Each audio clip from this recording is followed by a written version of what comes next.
morning, good day, viewers around the world. My name is Godwin Iweajuwa, and you are welcome to our Wednesday edition of SSM News Echoes Global Africa. Global Africa is where we give African updates, occurrences, events that affects us as Africans, even as we also live in the diaspora. Joining me as usual are my coordinators, partners, and friends, brothers and sisters. First, far away in Toronto, Canada, is Sir George Chukwu. Sir George Chukwu, it's good to see you this beautiful morning. How are you? It's a pleasure being here with you and viewers from around the world. Good morning and welcome. Good morning and welcome. We know the very tedious tasks you do to get us updated. You wake up 5 o'clock Canada time. Sir George, that's quite impressive. Thank you for those efforts. Thank you. Appreciate you, bro. Yeah, right away, not too far in the I mean, we all know that how busy it could be there. Lagos, Nigeria is our own daughter, sister, Bidi Nana. Bidi, are you there? Bidi Nana, where are you? Okay. Close to me here is my grand friend, big man, Femi Okay. Femi Okay from London, UK, United Kingdom. Good morning. I'm very fine, thank you. Good morning. Welcome, Femi. Good. I'm wearing this hat. Yeah, Nigeria. Yeah, Nigeria. Femi, that's an important Be careful part before you get stoned. Be careful before you get stoned. Yes. No, it's the comedy. I'm doing it for comedy because remember when the former Minister of Aviation said, Nigeria Air, they came down, they showered their plane and everything, and it was all, a hoax. So yeah, yes. There we go. We'll be talking about that, Femi. We'll be talking about that. Exactly.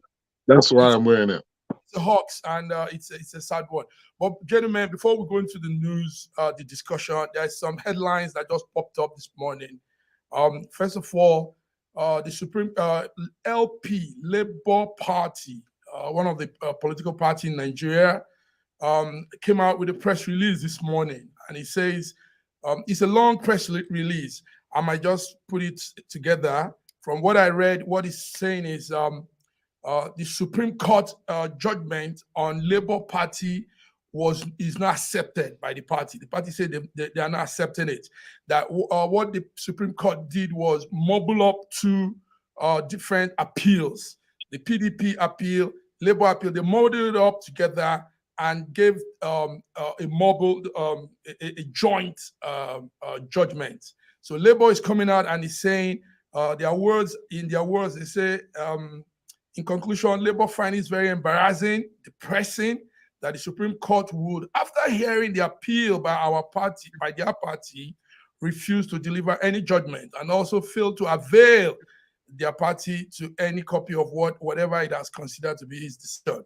So they say it's regrettable. It's that the Supreme Court has done what is very, very regrettable. So that's one of the headlines coming this morning. Another one is Tinubu departs Abuja early this morning for the COP28 climate summit in Dubai. Our President Bola Tinubu, this morning will be leaving for Dubai, United Arab Emirates, to attend the COP28 climate summit. That's coming from the presidency, Ajuri in Gelali. Also on the press newspaper this morning is a story of all the convergence of all security arm in the world. And the Nigerian police is also there, right? Not too far from me in Austria is a meeting arranged by Interpol, and it has all security arms of the world in that meeting. So our Minister of Police Affairs, Senator Ibrahim Giadam, led our Nigerian delegate to that 91st Interpol General Assembly that is ongoing right about now in Vienna, Austria. Also in the news, this one is very interesting. The young man, the assistant governor, vice governor, Philip Shuaibu of Edo State. Edo State is south of Nigeria. Edo State has declared his gubernatorial interest. The 53-year-old politician described himself as the original homeboy. And this is coming after months of controversies, uproar with him and the governor. But Shuaibu has, like we say, beat the bullet.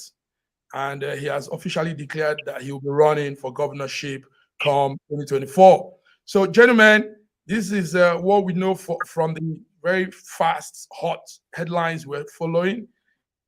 Do you guys have any take before we go into the discussion? Well, I have the news stands for itself right there. I think we should go into the discussions lest we consume the time to discuss other important issues. Thank you very much. Femi, you second that? Yeah, let's do that. Let's do that. Okay, let's go to discussion. Okay, yes, very hot one, gentlemen, and I know we're all ready for it. Starting the discussion is yesterday and to this morning, our President Tinubu seeks the House of Rep for an approval of $8.6 billion. And this is coming also at a time when the president gave the 2024 budget to the National Assembly.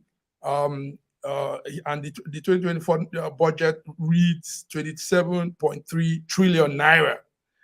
Now he did that and asked again for borrowing for us to borrow money. So, gentlemen, Nigeria has been plagued with too much loan. We've taken loans from everywhere, from IMF, from World Bank, from even some small monetary organizations in Europe.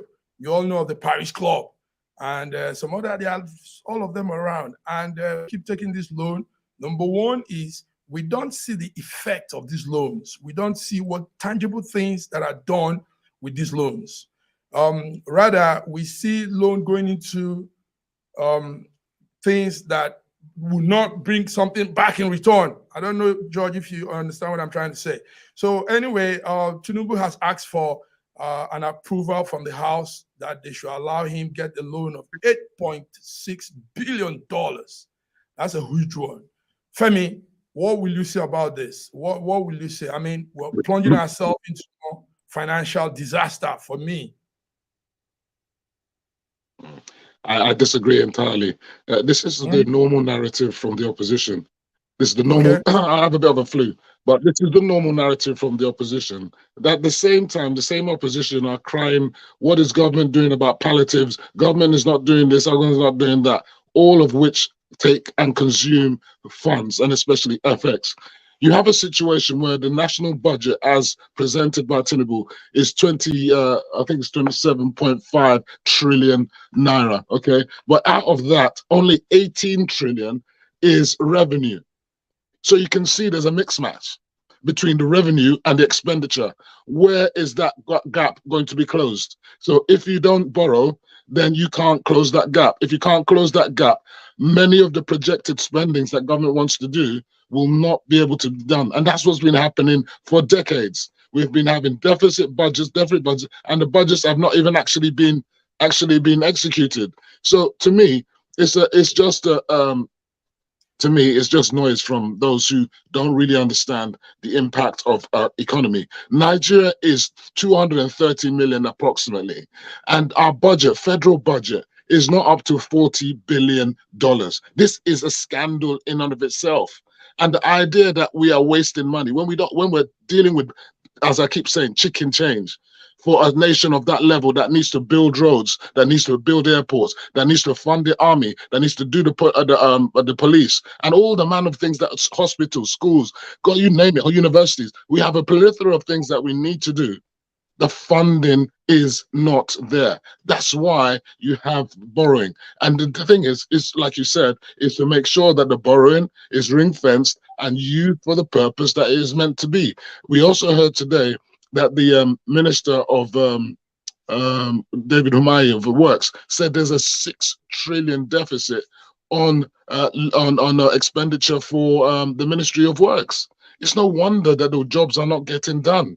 So, and I keep saying to Nigerians, and this is my final take, as much as government needs to provide service, citizens have a responsibility. And what is the responsibility? Is to pay their taxes and contribute to the welfare of building up the resources that the government needs to use. But Nigerians say, they're going to waste the money. So it's like a chicken and egg situation. So you don't pay your taxes, but you want services in return. And that's why I say Nigerians are amongst the most ungrateful people around, because for decades, we've had stupendous subsidies paid by who? By the government. We've had stupendous subsidies on FX paid for by the government. We had stupendous subsidies even on products. There was a time rice, wheat, sugar, and all that was being subsidized by the federal government. This is a ridiculous scenario, and the time is now that we must tell ourselves the truth. Nigeria is broke and must face up to reality. Nigeria is broke and we're facing up to reality. Sir George, President Tinubu said to the House of Rep, that he needs the approval to get this 8.6 billion, and it's critical for infrastructure like power, road, water, railway, and health. Now, this same lines, he said, this same statement has always been the statement we've had all our presidents say when they want to go get loans. They tell us it's for infrastructure, road, blah, blah, blah, blah.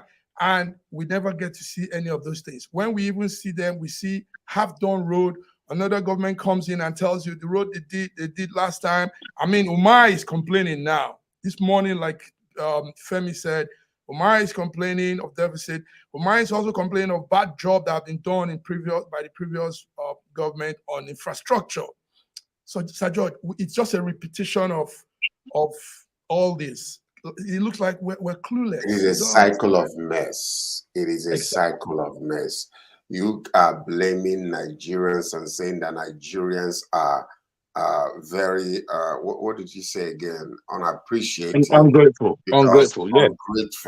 Ungrateful that almost like 80% of their resources that are being brought into the country for the infrastructure, for the welfare of the country, is looted outside of the country for the past several years, and then they are ungrateful. Ungrateful that borrowing is actually putting the next generations, putting them in debt. You know, they are ungrateful. Ungrateful that billions upon billions of dollars are being taken out of our country, you know, into the coffers of other nations as a matter of corruption and looting. They are ungrateful. They are ungrateful because the gas is there, the crude oil is there, but none of them are benefiting out of it. They are very ungrateful. There is no light in Nigeria. They are very, very ungrateful. There is no water in Nigeria. They are very, very ungrateful. Roads are messed up all over the place. Transport and logistics, when it comes to if you manufacture your products, the prices of goods are so high. They are so ungrateful, very ungrateful. Can you just imagine that? I stick by my statement. Is this? Femi is sticking by his statement. The blame where the blame is. The government is a complete and absolute mess in Nigeria. These are kakistocracy that is in a high operation. Don't blame the people. Go to Dubai, go to these other oil producing nations that are in almost the same with Nigeria. And you're talking about they're not the same. They're not the same at all. I'm so serious. Listen to me. Listen. What we're saying is this. I'm not even talking about borrowing. Tinubu needs to do what Tinubu needs to do in order to provide the resources to govern the nation. But you will not blame anybody who have a double-minded attitude towards that borrowing, because there is nothing happening that we can say. Even the present government, I'm giving them time because they just came in. But what I have heard is noise upon noise upon noise. Things are getting worse every day. People are dying daily in that country. People are ungrateful. When the resources, look back to the number of governments that we have had, and every single, all the accusations and all the things that are happening all over, including Jonathan himself. I'm not even talking about APC anymore. I'm talking about totality of this fraternity called politicians who have decided to hijack the destiny of all the nation and, put it onto themselves. So don't come up in here talking about, people are ungrateful. Ungrateful for what? Does the money belong to those few politicians, or is it for the whole nation? Ungrateful? Excuse me? Thank you, Sir George. Sir George is coming strong there. Before we move on, gentlemen, joining us is a man that also have he's a politician too, and he's our coordinator from Germany, Stephen Adoye. Honorable Stephen Adoye, you're welcome to News Echoes this Wednesday morning. Can you hear us? How are you? Stephen, can you hear us? Okay. I think his network is okay. Sir George really came hard, Femi.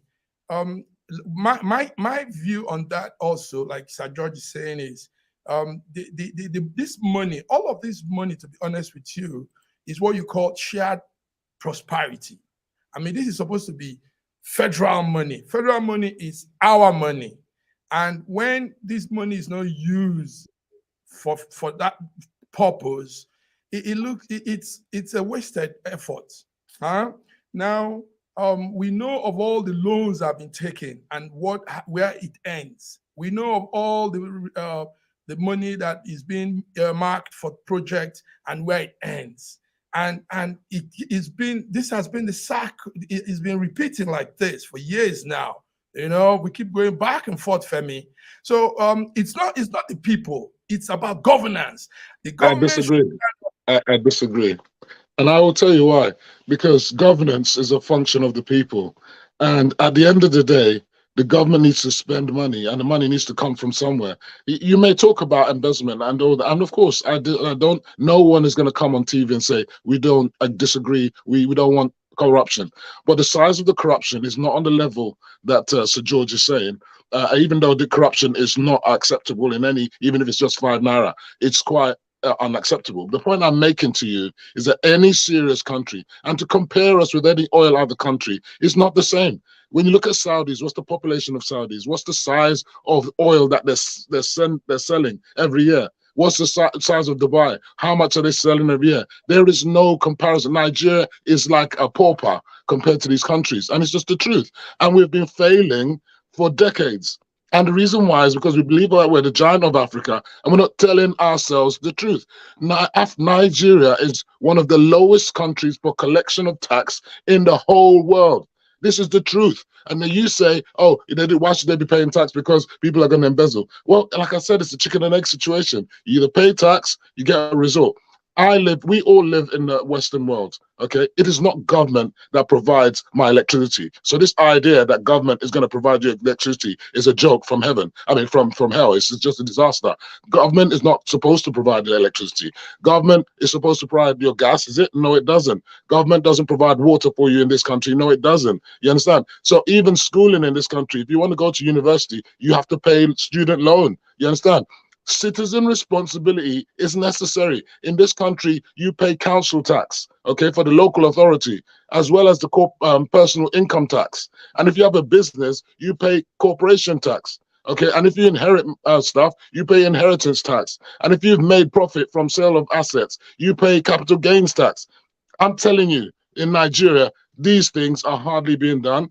They're just touching at the surface. And so the point is, so I'll finalize. The point is that everybody in Nigeria wants to get something for nothing. And that's the reason why they're not willing to do these things. And it's a historical thing. And I'll tell you where the origin comes from. It goes back to the colonial days.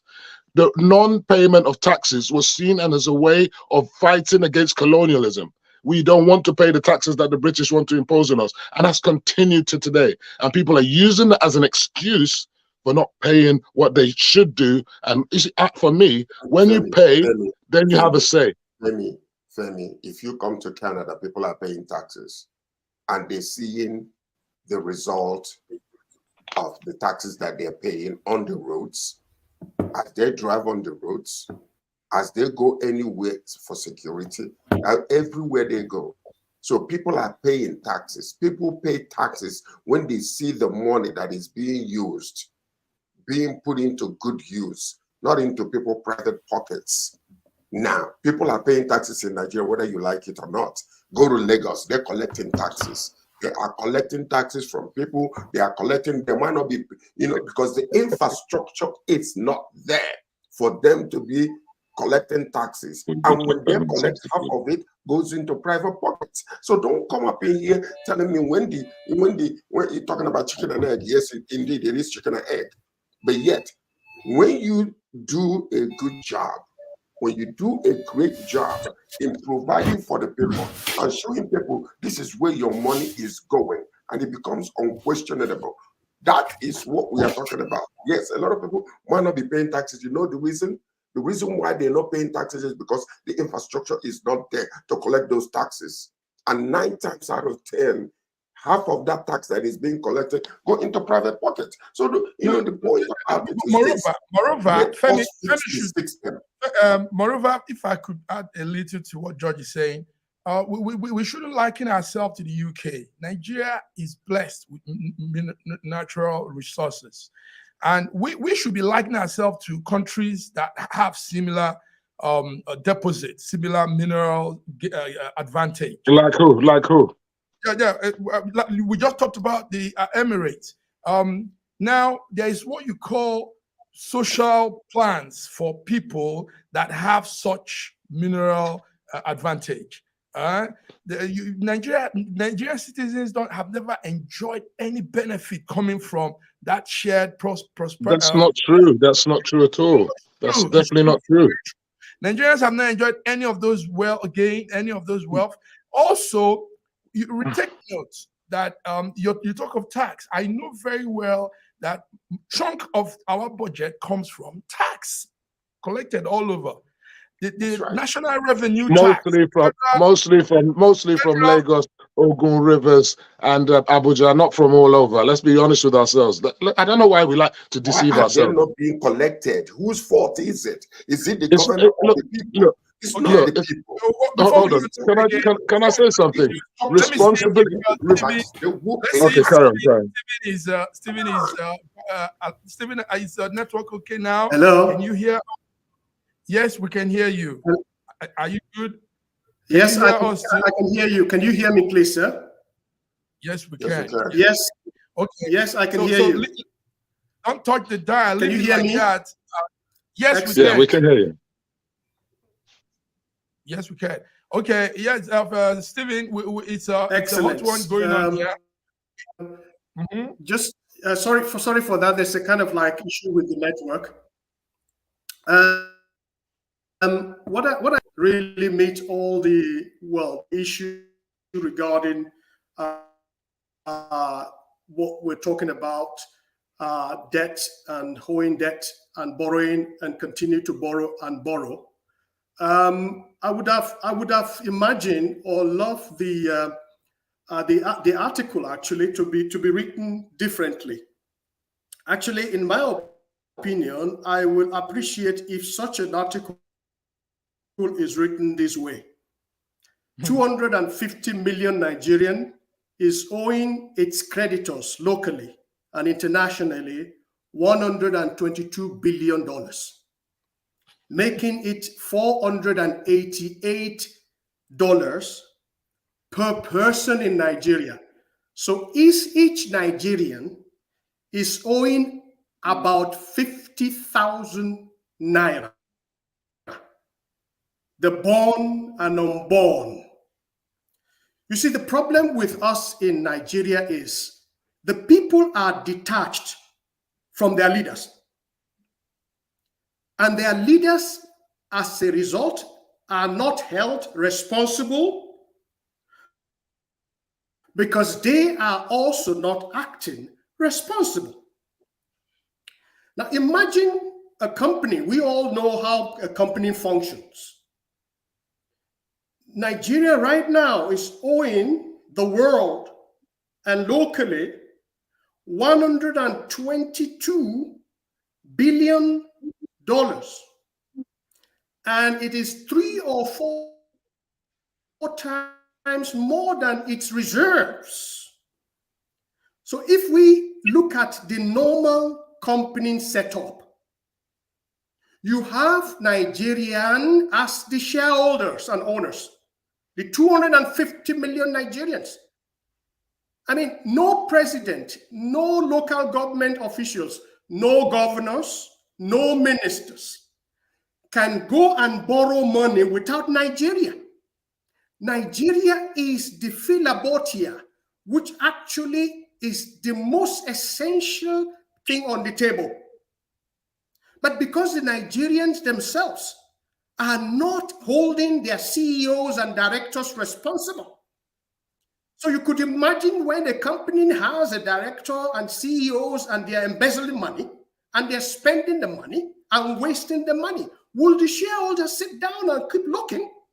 Not in the West, because the West are taught to be active and reactive, to be able to actually challenge people when they are going off part. You're not telling the truth. It is not the same with our political system in Nigeria. So a president can just go to Saudi Arabia, go to China, go to Russia, and money. Now, thank you very much. Because the reason why I'm putting it on here is I'm putting two caps on me. So number one, do we all know? Do all the Nigerians know that they are borrowers? Anyone who borrow money must give a collateral. What are the collateral? Human resources and natural resources. Do we know that the natural resources that we have on the ground, they call it in-ground assets, they are more than $67 trillion. So let's go back to the drawing board and begin to see where the problem comes in. We're very used to, putting blames on one person and the other. Let's stop putting blames. Let's now come together and say, okay, we are debtors. We have allowed our leaders to hold money, and we don't hold them accountable for it. They owe that money. Where will the money go? Look at most of the governors and the councillors.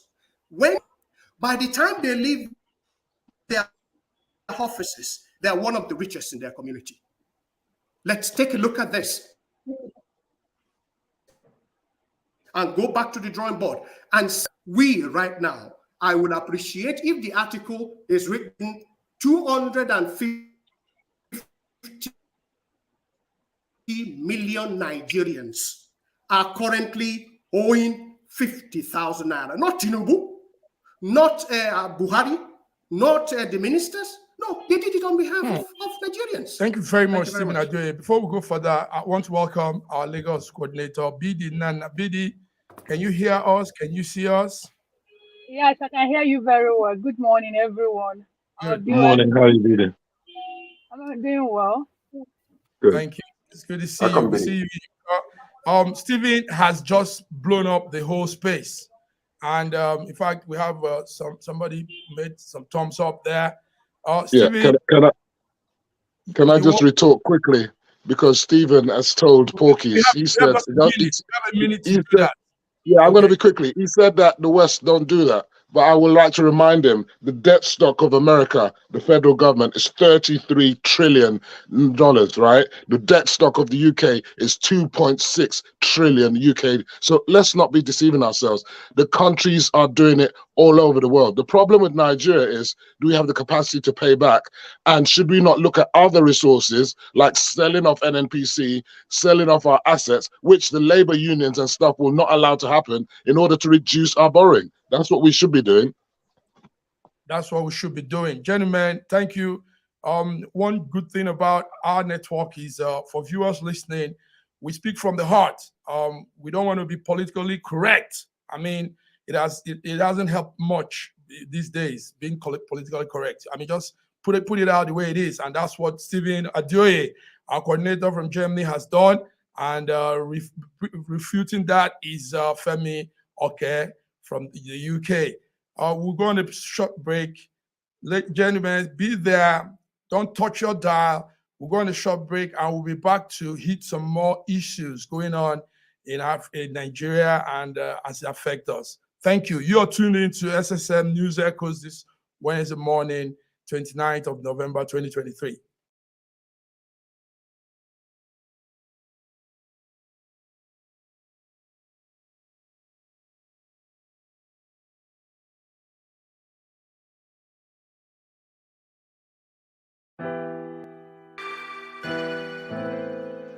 Schengen Story magazine is an African international bi-monthly magazine based in Milan, Italy, and founded in 2016. The publication focuses on personalities, fashion, style, entrepreneurship, and culture for Africans. Though articles on food, movies, fitness, music, travel, sports, technology, and books are also featured. Our lives full of best stories. A lot can happen in a month. Expand your mind, change your world. Get Schengen Story magazine's full editions. Celebrating Africans make an impact. Read better. The Inside Story. Your fashion magazine.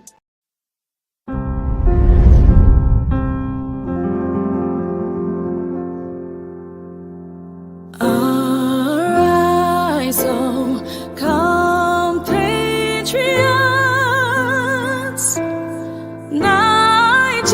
Nigeria's call, obey to serve our fatherland with love and strength and faith.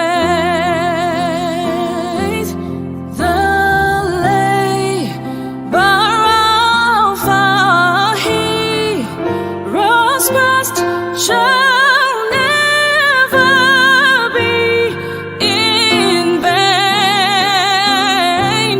To serve with heart and might, one nation bound in freedom,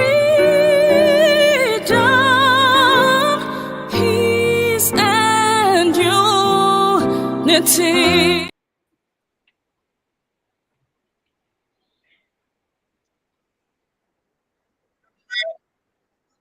Welcome back. You can hear me. Yeah, okay. Here Yes, you Yeah. this is News Echoes this Wednesday, 29th November. Gentlemen, more things are happening. A lot is happening. A lot is happening in Africa, Nigeria mainly. But there's something that is also worthy to put out. Um, there's this ongoing thing in Lagos. And somehow, even though we've got the information that it's not really targeted at any particular tribe or people, but there's an ongoing demolition of structures, buildings, expensive edifice being taken down. And it's so disheartening when you see this. You want to cry and say, doesn't this look like sheer wickedness? In that view, the Oba of Benin, the Royal Majesty of the Benin Kingdom, Oba Ewuare the second, came to Lagos. And in that view, he came and said some things that also somehow connects to this whole issue of Lagos. He said the monarch commented on the history of Lagos, stating that Lagos was built by the people of Benin. And that statement, like you all know, is creating some controversy in Nigeria as at now that we're talking. He made those comments because that's the fact. So we're looking at two things now. Number one is Oba coming to Lagos. Among some of the things he also said was, he said the victory of President Bola Ahmed Tinubu at the last Ordained by election God. was ordained by God. And he made the comment also of the history of Lagos. Gentlemen, let me start with our in-house BD. BD, you're there in Lagos. You are following this whole event. Give us update on the Oba's visit to Lagos and all he said. It's okay. Massive man, thank you for having me. Yeah, I will actually start from the first one you said, the demolition of structures in Lagos State. Before we went on break, you said that the one thing different about this platform is that we speak from the heart. We don't make political statements. And based on that, I'll categorically tell you that what is happening in Lagos State in Nigeria is anti-Igbos. I don't know how anybody wants to put it, but that is what is actually happening in Lagos. After the election, it started. The first went to motor pass market in what's it called, Ajegule, and burnt down the market there. Till today, no government official in Nigeria, both Lagos and federal, has given a statement on that. They went in an area where in Ajawa State, they brought down a lot of houses. They said they don't have certificate, and the owners of those houses have come out to show their CEO and show their, before you build house in Lagos, you must get a receipt of environmental check from Lagos, from Alausa. They came out and showed it. They have all the papers. But Lagos State come up to say that they are building on top of drainage. Now the question is this: you sold this land to them, you gave them all the necessary documents. Even after building, they are still remitting the necessary levies and tax to you. Then all of a sudden, you came up with that they don't have particular documents. It's practically anti-Igbo. So I don't know how anybody wants to change it or anybody wants to, twist it. The truth is this: before even this starts happening, when we were in Nigeria here during the election, we saw a video tape leaked between President Tinubu, President Shetima, and the former governor of Ogun State. We saw the video of what is actually going on today. They saw those videos trended, but nobody asked a question. Nobody was arrested. Nobody there. Now after that, Oluremi Tinubu, our present first lady, made some statement that they are going to take over the practice of Igbos and chase them out of Nigeria, not even out of Lagos. I think that one was not enough. After the election in Lagos, Obasa, the Speaker of Lagos State, changed the laws that every law in Lagos State is going to be non-indigenous. They're all there in the open. So I don't like when people come, they try to make things. I don't make political statements. So that one is apart. It's been happening.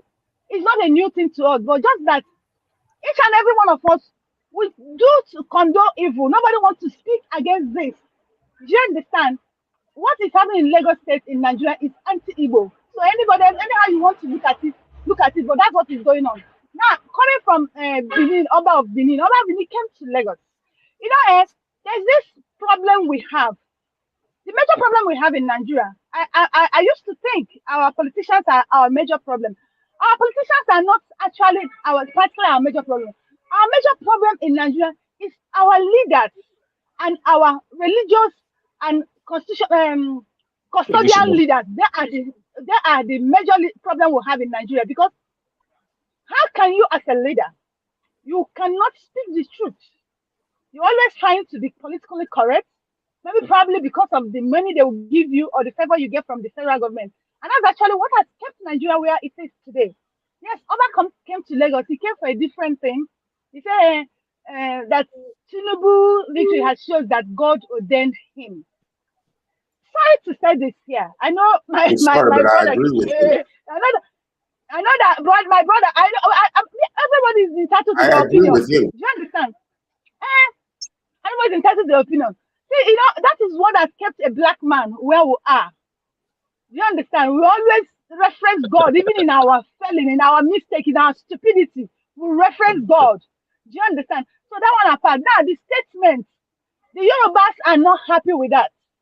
That he claiming that the Benin built Lagos.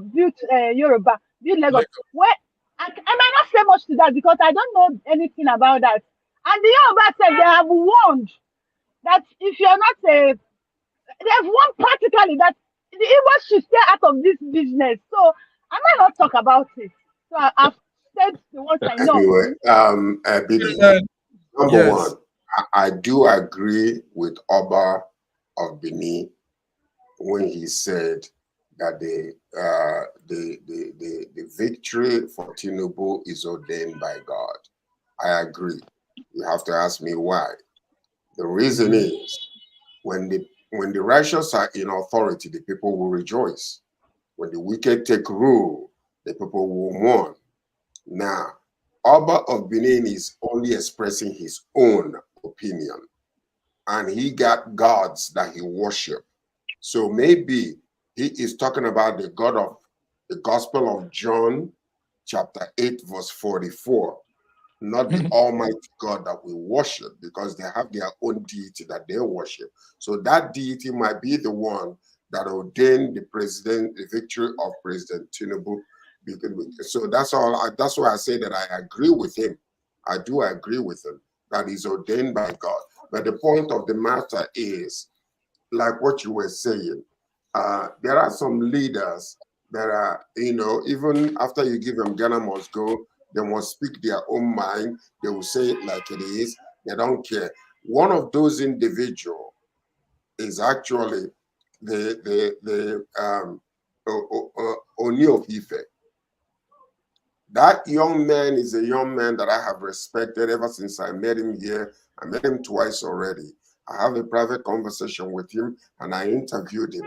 That's the young man is that I respect his opinion highly, simply because, whether he's getting help from the government or not, but the man says it like it is, and he is historically accurate when he brings out some of the things that were taught him from his ancestors and all the history that came through it. So in essence, really, everybody have an opinion. Opinion is very general, but the good, the bad, and the ugly, we all have opinion. So Oba of Benin expressed his own opinion and his own belief. So I respect him for that also. But whether he was giving Ghana must go or not, which we know that he did receive some Ghana must go, there is no question. He's a leader. They have to grease his pocket. Maybe, I don't know if that's the influence in saying what he said or not. I don't know. I'm not in his mind, so I cannot say anything regarding that. But all I know is that I agree with him that the Tinubu's victory is ordained by a God, not the God. Okay. Yes. Before we come to Femi, let me hear from let's hear from Stephen. Stephen, I hope your network is stable. Can you hear us, Stephen? Okay, I think he's having. Stephen, can you hear us? Okay. No, he's not. Oh, Femo, I know you were shaking your heads all the while they were all talking. Before you come in, let me put a little tip to everything. Number one thing is this God thing. They say it a lot in Nigeria. We remember a pastor called Bakari, something Bakari. During Buhari's time, he said Buhari has ordained it, and after Buhari will be him, and he said it's God that said so. Also, there was a time the very comic, funny politician Dino Melaye said God approved Atiku to be the president of Nigeria. He said that early this year. So we've had this God thing, everybody attributing a particular candidate to God and saying it's God. In fact, during this past election, the whole Nigerian pastors were all in vision of who and the God. So, Femi. So I have one principle in politics, and that's not to mix religion and politics together. The idea that we mix religion and politics together is part of the reason why we have failed, and many people failed in the last election. It's no point. It doesn't work. As George said, there is a God, and He works for everybody. So if you believe that there's a God and He's the one that created and made the election win, then so be it. If you don't, it's fine. It's not a problem. Now, going on to what the Oba of Benin said, we must actually tell the truth and not skew our conversation in a way which is what the Oba of Benin did not say. what the Oba of Benin actually said was that the first Oba of Lagos came from Benin. He didn't say that Benin created Lagos. So that's a completely different thing entirely. The first Oba of Lagos had his origins from Benin. So that one is not in dispute. And he also married someone from the Aworis and whatever. So it's not like, and then we also know historically that Odudua, one of his sons, was also was born and became the Oba of Benin. So there is a close relationship between Benin Kingdom and the Yorubas. So the idea that, and that this is what happens to me, people use it for political muscle, if you like, just to create a wahala in the house, if you like. Say, the Yes. Oba is saying that he's controlling Right. Lagos is no man's land and all this kind of nonsense. It's got nothing to do with reality. You understand? No one disputes that the Oba of Benin came to become the first Oba and then moved on. No one is disputing that there were other people, the Egos, the Aworis, you understand? And so many other people that were in the whole of Lagos before even, you know, this whole thing happened. So let's not create a fracas that doesn't exist. Everyone knows, if you look at the origins of the Benin bronze and go and find out about the origins of the Ife bronzes, you understand, which will actually happen before the Benin bronzes, you will understand the link between the Yoruba and the Benin. They are one and the same. That's right. So I don't think we should try to divide ourselves on any shape or form. Now, coming to this idea of this whole thing is anti-Igbo, I think we must be careful. Of course, if you're Igbo, you may have that sentiment and you may believe that, truthfully, but I think you must be cautious about what you say, because what happens is that when you build that kind of sentiment, you know, it then has a leg of its own. And then before you know it, people start doing reprisal things. You've made statements about what Remy said, about what Shitima said, and what this and that, some of which I've never heard of anyway. But what I'm saying is, if the government says to you that we're doing this for this reason, and that's because that area where you are, and I've watched a video by an Igbo man, for example, who's a developer in that area, who showed the line of where the water drainage is and says that that's a water drainage channel and it's been on record for decades. And obviously, if people are corrupt and gave them C of O or whatever, and remember, it's not government that sold that land to them. It's private individuals, because you start saying C of O, it's not like government sold it to them. It would have been private people who would have sold it to them. Maybe they didn't have the right to do so. Maybe people didn't check the details properly. And obviously COVID and all that. Anyway, at the end of the day, if there's any problem, what you do is you have recourse to go to the courts. You understand? If the courts back you up and say you're right, trust me, you'll get back your land and you'll get back your compensation. They may not even give you the land because, like I said, it's a right of way for the channel. That's why that area is full of flooding all the time. So if we build on land that is meant for a particular purpose, and the consequences are dire. And that's why we must do things properly in Nigeria. I'm not saying that there isn't a kind of anti-Igbo sentiment in the Southwest or in Lagos specifically, following what happened in the elections. That is possibly a definite thing. And I think that's why we should, let me finalize, that's why we should try to unite ourselves and don't allow the politicians to divide us. Because if the politicians divide us, everybody is a loser. Trust me. We saw what happened in the 60s, the pogroms and whatever. They're not going to know anyone's face. So, and like someone like me now, I might be attacked thinking I'm Igbo just because I don't speak Yoruba the way Yoruba speak now. So I think we should just think carefully about stoking ethnic rivalry. Let's focus on unity and progress for everybody. And Nigeria is open for everybody. Lagos is for everybody. Ogun State is for everybody. Thank you. Sorry, backing up what he said. Okay, I wanted to read what wireless NX10 wireless says. Okay, go ahead and then I'll talk after. Yes, he says we are the same people. Any government that is against Igbo or any other Nigerian group is against Nigerians. That's a good one. Please realize that Nigerian government has almost zero to do with human beings of Nigeria, be they Igbo, Hausa, Yoruba, or any group. We must find a way to learn that we are the same people. Despite the efforts of political leaders to turn us against each other, we must resist. We must find a way to walk around these people in order to be able to celebrate our ancestral land, Nigeria. George, go ahead. Thank you very much, S. As a matter of fact, I commend Femi Oke because it's almost like he read this thing. What you just said is almost exactly the same thing that this other individual is saying, and I agree with you 100%. Number one, the reason why I have not spoken about these houses that are being torn down is simply because law is law, whether we like it or not. The law is an established principle that applies to everybody.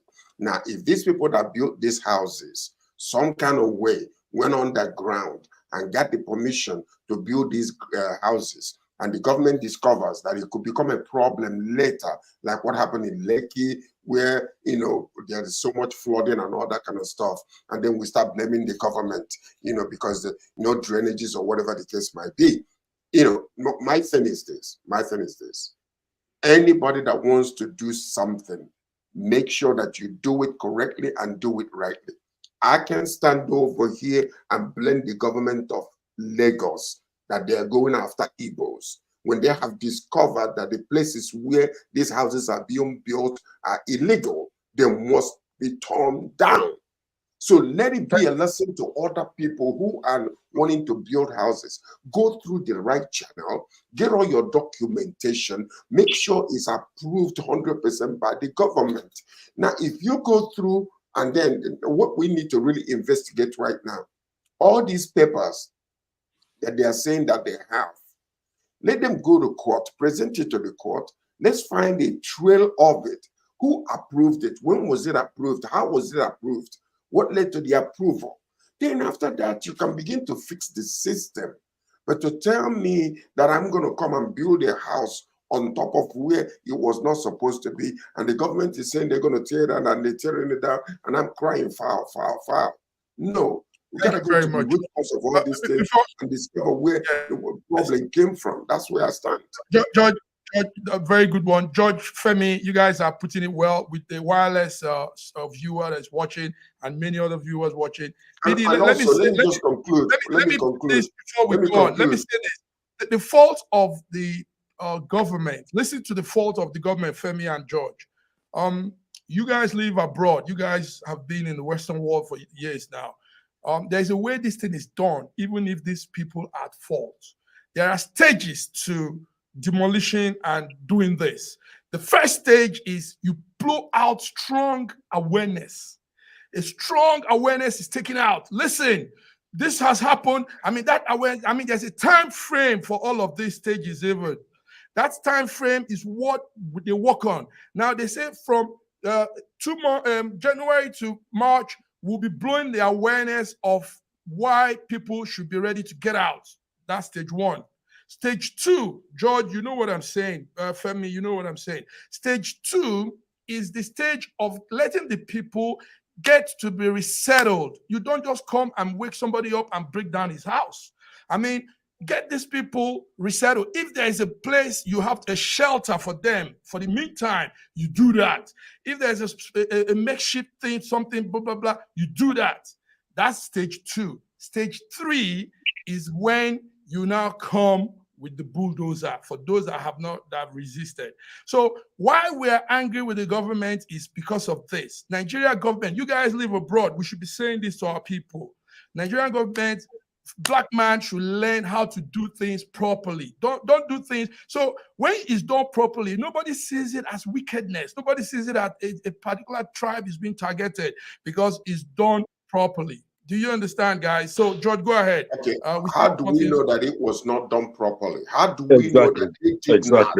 No. How do we know that they did not let them know? You know our people. I am sorry. No, George. I made some calls. How do we know? Because this thing about blowing houses, I've had it so long ago. So how do we know that they were not informed? How? Because it's been on the news for a long time, even before it started. They were informed, but it was a very short time frame. Some people said it was a week ago. Some said it was 2 weeks ago. You don't do that. Can I just say, allegations like this might not be completely correct because people are emotional. They're crying out foul. But that might be the government might have taken every single step to Okay, do what they're let's hear supposed to do, BD. and they're doing it. BD's hands have been up. BD, go ahead, BD. See, if you have lived in Lagos, I've lived the greater part of my adulthood in Lagos. You know that Lagos is a state that you will not erect a block, one single block, without the approval of government. I have a land in Lagos. You cannot erect, even to put fence to secure your land. You cannot erect one single block in Lagos without the approval from Alausa. Everyone knows that. Now, see, you know me, I'm not a politically correct. I don't know how to be politically correct. I say things the way they are. Now, Sir George said, we know our people, how they can be. Yes, I agree. Even you and I, we are all the same. We are the same. The thing is this. Alausa are aware of this. This land we are sold to these people. They pay the dues accurate to Alausa to them, and they are still collecting it, knowing too well that these houses were built under drainage, according to them. That's the excuse. Knowing too well that this land were built under drainage. They collect all the money they're supposed to collect before you build. Okay. They collected it. Do you understand? They collected it. Now, Can I just wait, let me finish. Now let me finish. See, it's not anti-Igbo. The election was on March. Governorship election in Lagos State was on March. On 21st, Triton went into Ajawo and leveled people's houses without a pre-notice. This one they did now was just 3 days notice. Now, see, massive. This one you talked about, giving people notice, giving them time to relocate, finding them how to. Now talk about compensation. Nigerian government do it. We've seen them, they do it. Do you understand? Even in this Lagos, yeah, they do it. But this one, they didn't give them time. They didn't allow them to find it. Some of them, they went and demolished the houses with their property inside it. Oh. Do you understand? And no room for compensation. And somebody come, see, you know, we Nigerians, we are liars. We lie a lot. We don't tell the truth. We don't like saying the truth. The government Lagos State government must come up with something. They must make excuses. You don't expect them to accept that this movement is anti-Igbo. But look, let me tell you, it is my statement. I said it. Anybody can come and arrest me. I don't give a damn. It is anti-Igbo. That's what is happening in Lagos. That's what is going on in Lagos.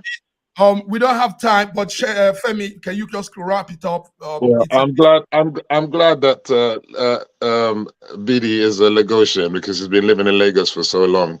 I hope you can speak Yoruba now, but if you can't, you better start learning.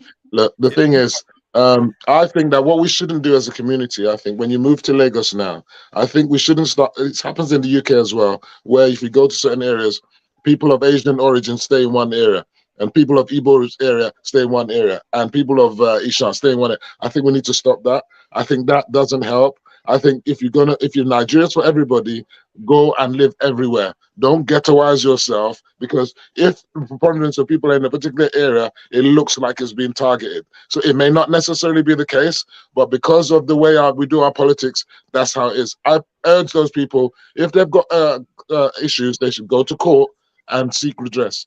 The court is supposed to be the last. It's supposed to be the last hope of the last hope of the common man. Tinubu is approving the demolition. Tinubu owns the court. They can't get any judgment in Nigerian court. We will probably have to ask the network. Sir George, we'll probably have to ask. How would you say that Tinubu is approving? Yes, Sir George, our time is up. We'll probably look for ways of increasing our network. Housing government that approved the demolition. Bini, take a easy, I beg you. Bini, take a easy, I beg you. Renle. So, our time